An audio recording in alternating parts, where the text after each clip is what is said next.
This flourless chocolate cake tastes like brownies and isn't overly sweet. Start by melting half a cup of butter in a big bowl.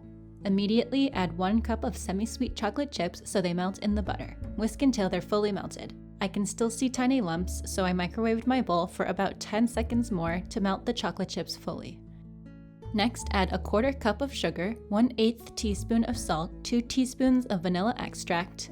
You can measure over a separate bowl to avoid accidentally overpouring like I did. Then add 3 eggs and whisk everything together. Lastly, mix in half a cup of unsweetened cocoa powder.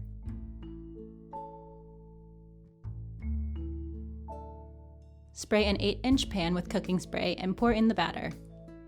I give my pan a few shakes and bang it on the counter to disperse the batter. Bake at 375 degrees Fahrenheit for 25 minutes. Once it's done, stick a toothpick in the center. If it comes out without batter stuck to it, then it's ready. If there's batter stuck to it, try baking it a little longer in 3-minute intervals. The cake will feel a bit squishy fresh out of the oven, and that's okay. Loosen it from the pan with a knife, then flip it out carefully. I'm using a plate to do this, and I'm wearing oven mitts because the pan is still hot. The bottom turned out great and the cake smells amazing. Now I'm quickly flipping it again so the top is up. Here's how to make the glaze. Microwave 2/3 of a cup of chocolate chips and 3 tablespoons of butter together in 15-second intervals, stirring in between. Eventually, all the chocolate chips will melt.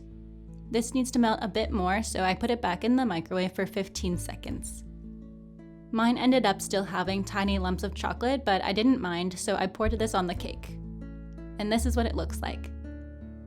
Let the glaze cool completely. I left mine overnight under a glass bowl, but you could also leave it to cool during the day for a few hours until the glaze solidifies. If you want to know how I decorated mine, I cut out a stencil on paper. I wanted to use icing sugar, but I couldn't find any, so I used this sanding sugar instead. I wish I had used thicker paper or something more sturdy because a lot of the sanding sugar slid off when I removed the stencil. I just used a toothpick to carve out the design, and the cake still tasted amazing and was a big hit. Let me know how yours turns out, subscribe for more videos, and thanks for watching.